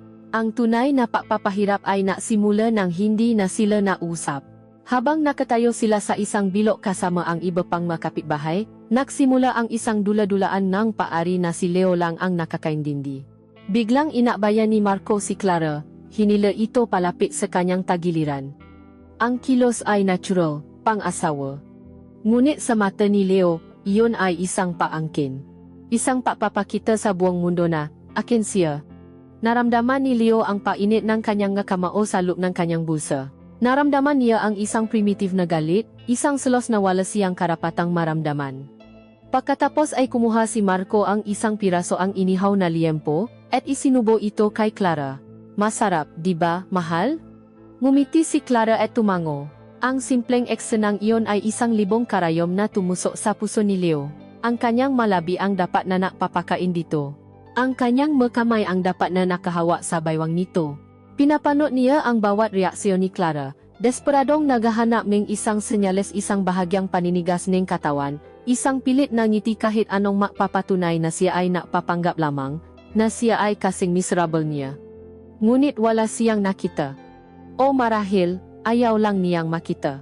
Ang pausap ay napunta sa kung gaano kasaya at katahimik ang kanilang subdibisyon. Swerte talaga tayo dito, sabi ng isang kapitbahay. Lahat mababait, lahat mapagkakatiwalaan. Doon na naksalita si Marco. Tumawa ito, isang malakas at kumpiyansang tawa, at mas hinipitan pa ang pagkakaabay kay Clara. Ang kanyang tingin ay umikot sa kanilang grupo, at sa isang saglit, ito ay tumigil at tumitik kay Leo. Nga, sabi ni Marco, ang kanyang ngiti ay malapat. Importante talaga ang makaroon ng makapitbahay na mapakatiwalaan mo. Sa panahon ngayon, mahirap nang mahanap niyan. Tumigil siya saglit, na parang parabidyan ng diin ang kanyang susunod na sasabihin. Pero ako, masasabi kong mapalad ako, dahil buong-buo ang tiwala ko sa asawa ko. Tumingin siya kay Clara ng may pagmamahal, bago muling ibinaling ang kanyang tingin kay Leo. At sa makapitbahay namin, ang nga salita ay simple, ang tono ay palakaibigan. Para sa iba, iyon ay isang ordinaryong papuri. Ngunit para kay Leo, ang nga salitang iyon ay isang bala na tumama sa gitna ng kanyang no. Ang dugo ay tila nawala sa kanyang mukha. Ang ingay ang party ay biglang humina. Narinig niya ang bawat panti na parang isang hatol. Alam ba niya? Napaparinig ba siya? O simpleng nakataon lang? Ang hindi niya pa alam ang mas nakakatakot. Pinilit ni Leo ang isang ngiti. Isang ngiting masakit epika. Tila naramdaman ni Marco ang kanyang pagkabalisa dahil ngumiti ito ng mas malapad na parang isang pusang nasiyahan sa paglalaro sa isang daga. Hindi na kinaya ni Leo. Hindi na siya makahinga. Bumaling siya kay Isabel at bumulong, masama ang pakiramdam ko. Biglang sumakit ang ulo ko. Pwede bang umuwi na tayo? Nakita ni Isabel ang pamumutla sa kanyang muka at agad na nag-alala. Napaalam sila sa lahat, at habang papalayo sila, naramdaman ni Leo ang mga mata ni Marco na nakatutok sa kanyang likod. Pag-uwi nila, si Isabel ay puno ng pag-alala, kinukuha siyang gamot at tubig. Si Leo naman ay tahimik, nakaupo sa dilim, ang nga salita ni Marco ay paulit-ulit na tumatakbo sa kanyang isip. Buong-buo ang tiwala ko sa asawa ko. At sa mga kapitbahay namin. Si Marco ay hindi na lamang isang abalang asawa, isang balakid sa kanilang pag-ibigan. Siya na ngayon ay isang anino, isang presensya na nakmamasid, naghihintay. Isang anino na may kakayahang sirain hindi lang ang kanilang relasyon, kundi ang kanilang buong buhay. Ang takot ni Leo ay hindi na lamang takot na mahuli.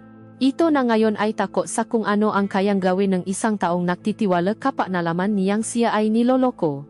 Ang salita ni Marco sa barbecue ay isang lason na dahan-dahang kumalat sa ugat ng kanilang bawal na relasyon.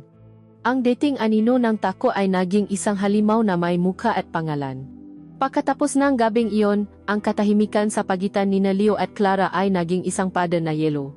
Wala nang nga palihim na text, wala nang nga nakaw na sulyap sa bakuran. Ang bawat isa ay nakulong sa kani-kanilang nga kuta, binabagabak ng parehong tanong.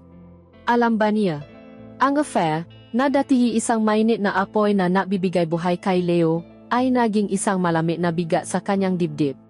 Hindi na siya makatulo. Hindi na siya makakain. Ang kanyang maplano sa arkitektura ay naging mablangkong papel.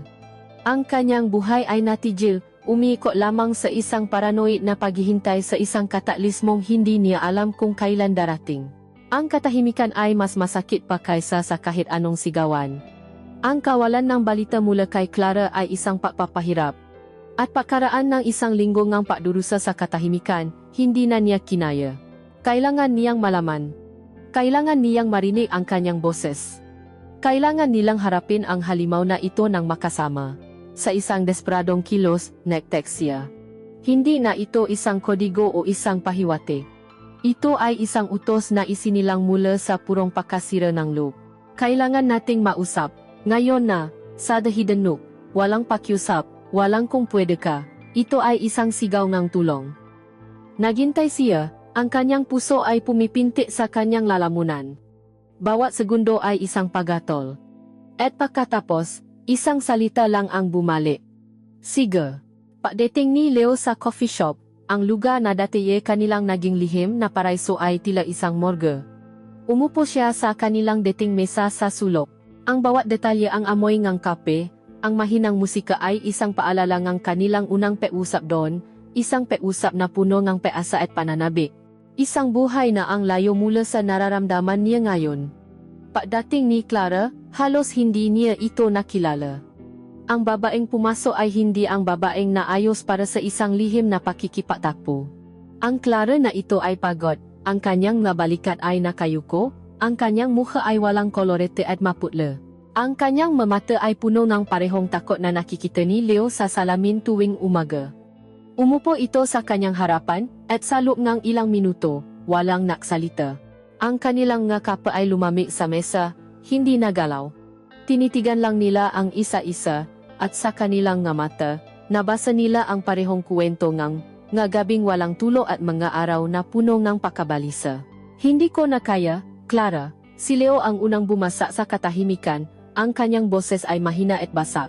Hindi ko na kayang mabuhay ng ganito. Tumingin siya sa kanya, ang kanyang nga mata ay puno ng sakit at desperasyon. Hanggang kailan tayo ganito? Nagtatago, nagsisinungaling, laging natatakot. Nabubuhay tayo sa manakaw na sandali, sa mga kasinungalingan.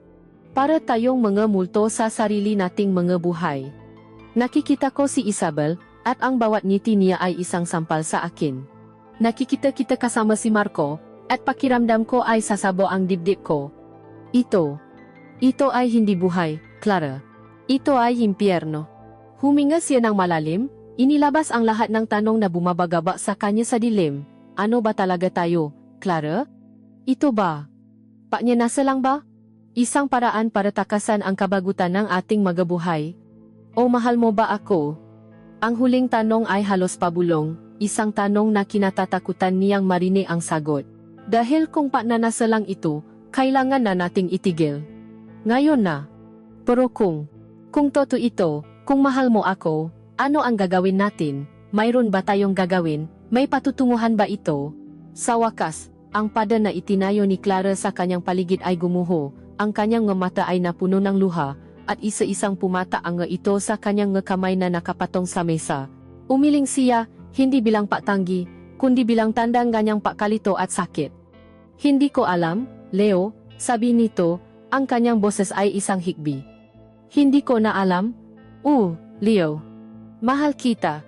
Ang paamin ay hindi isang matamis na tagumpay para kay Leo, kundi isang masakit na katotohanan na lalo lamang nakpabigat sa kanilang sitwasyon.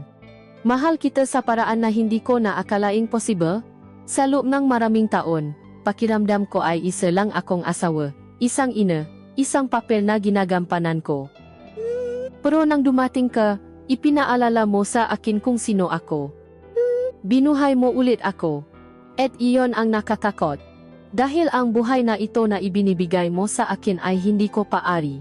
Ang kanyang nga luha ay tuloy-tuloy na sa pag-agos. Pero paano, Leo? Paano? Sabihin mo sa akin. Iiwan ko si Marco? Ang lalaking hindi man perpekto ay naging isang mabuting ama sa anak ko? Sisirain ko ang pamilya ko. Para saan? Para sa isang pangako na hindi natin alam kung kaya nating tuparin? Nakikita mo si Miggy, Leo. Paano ko sasabihin sa kanya na ang kanyang pamilya ay masisira dahil ang nanay niya ay umibig sa kapitbahay? Anong klaseng ina ang gagawa nun? Ang bawat salita niya ay isang sampalang katotohanan para kay Leo. Siya, sa kanyang pagiging makasarili, ay nakatuon lamang sa kanilang dalawa. Nakalimutan niya ang mataong masasagasaan ng kanilang pag-ibigan. Kaya kong maghintay, sabi ni Leo, isang desperadong alok. Hihintayin kita. Umiling si Clara, ang kanyang muha ay basang-basa na sa luha. Hindi iyon ganon kadali. Ito ang buhay ko, Leo. Hindi ito isang kwento na pwede kong isulat muli ang katapusan. Mahal kita, ngunit mahal ko rin ang anak ko. At mayroon akong responsibilidad.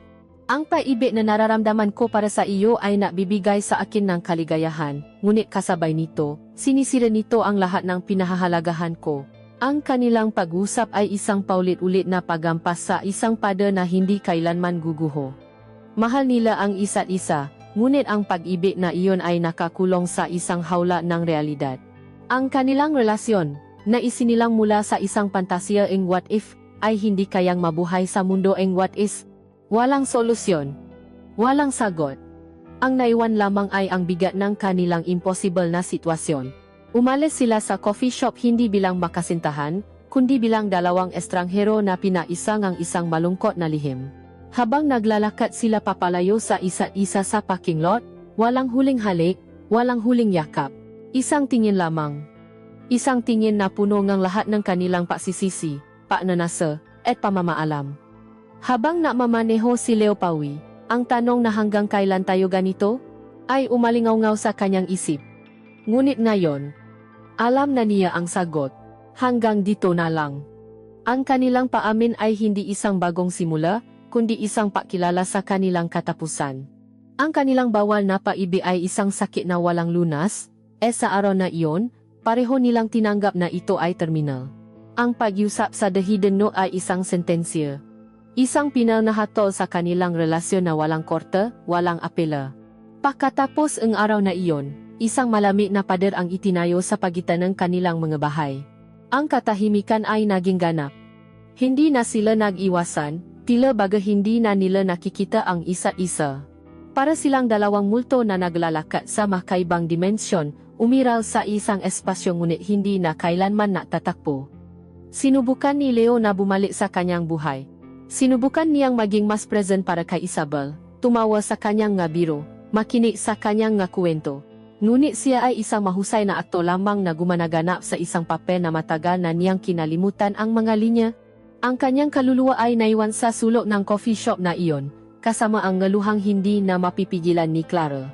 Ang bawat gabi ay isang pagpapahirap, isang pagbabalik tanaw sa lahat ng kanilang pinagsamahan, mula sa unang ngiti hanggang sa huling hikbi. Ang sakit ng pakawala ay isang pisikal na bagay, isang bigat sa kanyang dibdib na hindi niya mayalis. Isang gabi, habang mahimbing na natutulog si Isabel sa kanyang tabi, hindi na niya kinaya. Ang bigat ay tila sasakal sa kanya. Tumayo siya, kumuha ng isang botang ng alak, at naupo sa dilim ng kanyang sala, nakatingin sa bintanang nakatanaw sa bahay ni Clara. Ang bahay ay madilim, tahimik. Ngunit para sa kanya, ito ay sumisiga. Sa isang kilos na pinapatakbo ang alaekeng purong desperasyon, kinuha niya ang kanyang telepono. Alam niyang hindi dapat. Alam niyang wala itong patutunguhan. Ngunit ang pangangailangan na marinig ang kanyang boses, kahit sa huling pagkakataon, ay mas malakas pa kaysa sa kanyang katinuan. Tinawagan niya ito. Bawat ring ay isang dagundong sa kanyang dibdib. Inaasahan niyang hindi nito sasagutin. Umaasa siyang hindi nito sasagutin. Ngunit sa ika-4 na ring, isang mahinang boses ang sumagot. Leo? Ang tunog ng kanyang pangalan mula sa mga labi nito, kahit sa telepono lang, ay sapat na para basagin ang natitirang pagpipigil ni Leo. Clara, sabi niya, ang kanyang boses ay garalgal. Hindi ko kaya, gusto kitang makita. Isang mahabang katahimikan. Ang tanging naririnig niya ay ang mahinang pahinga nito. Kahit sa huling pagkakataon lang, idinutong niya, ang kanyang mga salita ay halos isang pakiusap, isang pagsusumamo. Narinig niya ang isang pigil na hikbi mula sa kabilang linya. At pagkatapos ng isa pang sandali na tila walang hanggan, sumagot ito, ang boses ay isang bulong na puno ng pagsuko. Sa Blue Horizon Motel. Sa may highway. Maghihintay ako. Ang pangalan ng lugar ay isang sampal sa kanya. Isang lugar na walang pangalan, walang alaala.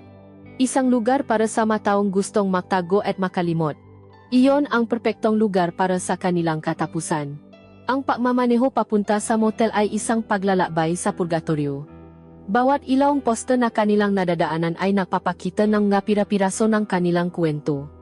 Ang ulan sa gabi ng kanilang unang pagtatalik. Ang araw sa hardin. Ang amoy ng kape. Ang lahat ay bumabalik sa kanya, hindi bilang matatamis na alaala, kundi bilang mamulto na bumabagaba sa kanya. Ang Blue Horizon Motel ay tulad ng inaasahan niya isang gusaling pagod na may neon sign na kumukuti-kutitap. Isang lugar para sa masawi at makasalanan. Kumuha siya ang isang kwarto, pumasok, at naghintay. Ang bawat minuto ay isang karayom, at nang may kumatok sa pinto, alam niyang wala ng atrasan. Pagbukas niya, nakita niya si Clara. Mukha silang dalawang estranghero na nakikita para sa isang transaksyon, hindi dalawang taong minsan nang pinaisa ang magkaluluwa. Pumasok ito at isinara ang pinto. Walang nagsalita. Tinitigan lang nila ang isa-isa sa ilalim ng malamlam na ilawang kwarto. Ito ay hindi isang pakikita ng pagnanasa, kundi isang pagtitipon para sa isang burol. Marahan niyang inabot ang pisngi nito, pinunasan ng kanyang hinlalaki ang isang luhang hindi nito na malayang pumata na pala. Hinubat niya ang kanyang damit, hindi sa paraang nagmamadali, kundi sa paraang puno ng pagalang at kalungkutan. Bawat butones, bawat sipa, ay isang salita ang pamamaalam. Ginawa niya ito na parang inihahanda niya ang isang sagradong bagay para sa isang huling ritual. Habang hinuhubad niya ang sarili niyang damit, ang kanilang nga katawan ay nalantat, hindi sa init ng pagnanasa, kundi sa lamig ng katotohanan. Dinala niya ito sa kama. Ang pagtatali na iyon ay hindi katulad ng lahat ng nauna. Ito ay mabagal, malambing, at puno nga sakit. Bawat haplos ay isang pagsasaulo. Bawat halik ay may alat ng kanilang pinahalong luha.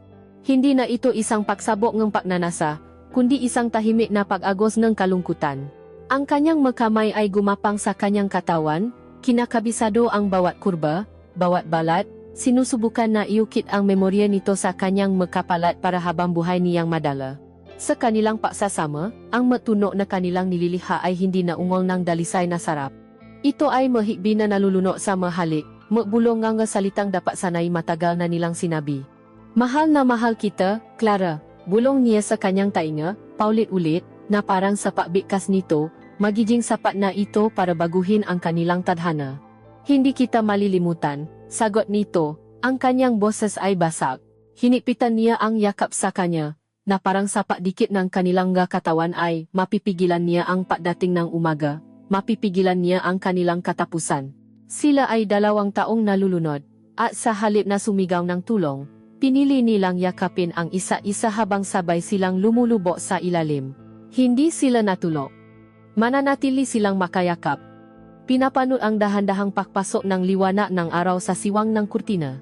Ang bawat sinak ng araw ay isang paalala na ang kanilang gabi, ang kanilang panahon, ay tapos na.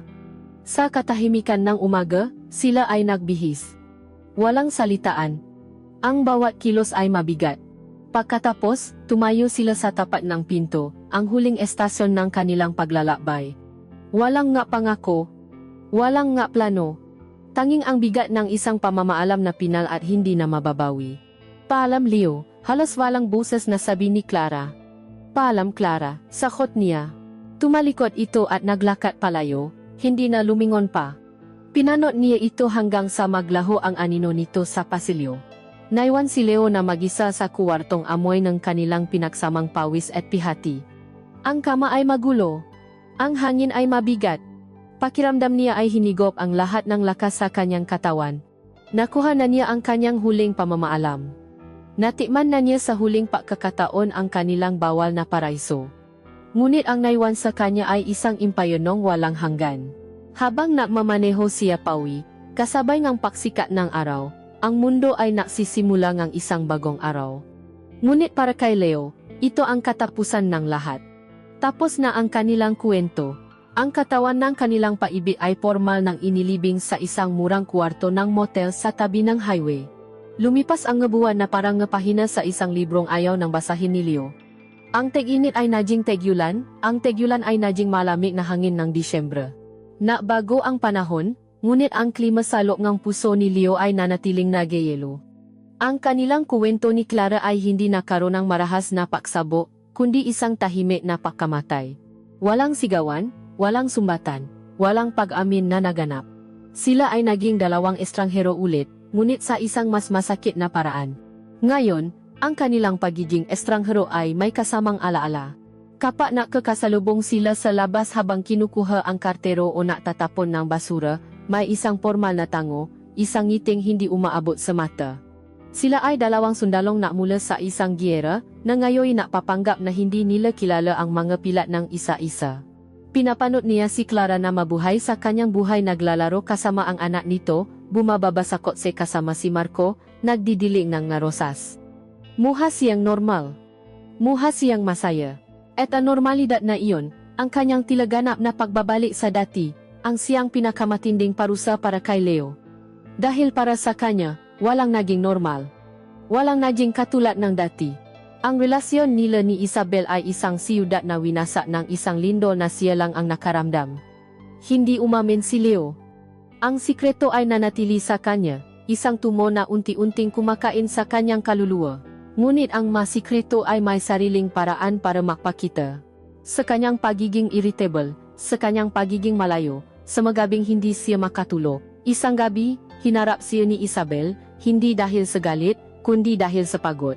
Nandito ka, Leo, sabi nito, Ang boses ay puno ng pait. Katabi kita sa kama, kasabay kitang kumain. Pero wala ka naman talaga dito. Para akong nakatira kasama ng isang multo. Hindi sila nagiwalay. Mas malupit pa roon ang kanilang naging kapalaran. Sila ay nanatiling makasama, 2 taong nakatira sa isang bahay ngunit sa makaibang mundo. Sinubukan ni Leo na ayusin ang mga nasira, sinubukan niyang maging mas present, mas mabait. Ngunit ang bawat yakap niya kay Isabel ay may anino ni Clara. Ang bawat halik ay may multong isang alaala. Ito ang kanyang habangbuhay na sentensya ang mabuhay sa isang kasinungalingan, habang ang katotohanan ay nakatira lamang sa kabilang bahay. Isang gabi, halos 1 taon na ang lumipas mula sa kanilang huling pagkikita sa motel, hindi na naman makatulog si Leo. Pumunta siya sa kanyang study, umupo sa dilim, isang ritual na naging bahagi ng kanyang malungkot na buhay. At tulad ng dati, ang kanyang mata ay napako sa bintana ng bahay ni Clara. Isang ilaw ang nakabuka sa itaas. Ang kanilang silid. At pagkatapos, isang anino ang dumaan. Ang anino ni Clara. Isang simpleng silweta sa likod ng isang kurtina. Ngunit sa aninong iyon, nakita ni Leo ang lahat. Ang kanilang unang halik. Ang init ng katawan nito sa kanyang kama, ang alat ng kanyang ngaluha sa kanilang huling pagtatalik. Ang lahat ng kanilang pinagsamahan, na ngayoy isa na lamang anino sa isang bintana. Ang tanong na matagal na niyang ibinaon ay muling bumalik. Masaya na kaya siya? Natuto na kaya siyang makontento sa buhay na pinili niya? Sa mga gabing tulad nito, iniisip din kaya niya ako. O siya ba ay isang kabanata lamang sa kanyang buhay na matagal nang isinara, habang para sa kanya, si Clara ang buong libro, ang hindi pa alam ang pinakamatinding pagpapahirap. Ang mabuhay ng napakalapit sa isang taong na mamay-ari ng kalahati ng iyong puso, ngunit hindi mo magawang tanungin kung nasaan na ang kalahating iyon. Nang akma na siyang tatalikot mula sa bintana, handa nang harapin ang isa na namang gabing walang tulog, biglang na-vibrate ang kanyang telepono sa ibabaw ng mesa. Isang tunog na pumutol sa sagradong katahimikan ng gabi. Kinuha niya ito, iniisip na baka si Isabel lang na nagising. Ngunit ang mensahe ay mula sa isang numerong hindi nakarehistro sa kanyang telepono. Biglang nanlamig ang kanyang kamay. Bago pa man niya buksan, may isang bahagi sa kanya na alam na kung kanino ito galing. Dahan-dahan niyang binuksan ang mensahe. 4 na salita lamang. 4 na salita na muling nabukas sa lahat ng sugat na pilit niyang ginamot. Iniisip pa rin kita. Walang pangalan. Hindi na kailangan. Tinitigan ni Leo ang nga salita sa screen, ang liwanag nito ang tanging ilaw sa madilim na silid. Hindi siya nakaramdam ng saya. Hindi siya nakaramdam ng kilig. Ang naramdaman niya ay isang pamilya na kirot, isang muling pagkabuhay ngang isang sakit na akala niya ay natutulo na. Ano ang ibig sabihin nito? Isang huling paalam ba mula sa nakaraan? Isang simpleng paamin sa isang gabing malungkot? O isang imbitasyon? Isang siwang sapada na muli nilang itinayo? Isang pahiwatig na ang kanilang kuwento ay marahil hindi patapos, na ang siklong kasalanan at kaligayahan ay handang umikot muli? Hindi siya sumagot. Ibinaba niya ang telepono at muling tumingin sa bintana. Ang ilaw sa kabilang bahay ay patay na. Ang anino ay wala na. Ang naiwan na lamang ay ang dilim, at ang 4 na salita na kumikinang sa screen ng kanyang telepono. Isang tanong na walang sagot. Isang pangako, o isang sumpa. At sa gabing iyon, naiwan si Leo na maisa, hawa ang isang pagpipilian na muling sisira sa kanya, anuman ang kanyang piliin. Ang kanilang kwento ay hindi natapos. Ito ay naghintay lamang.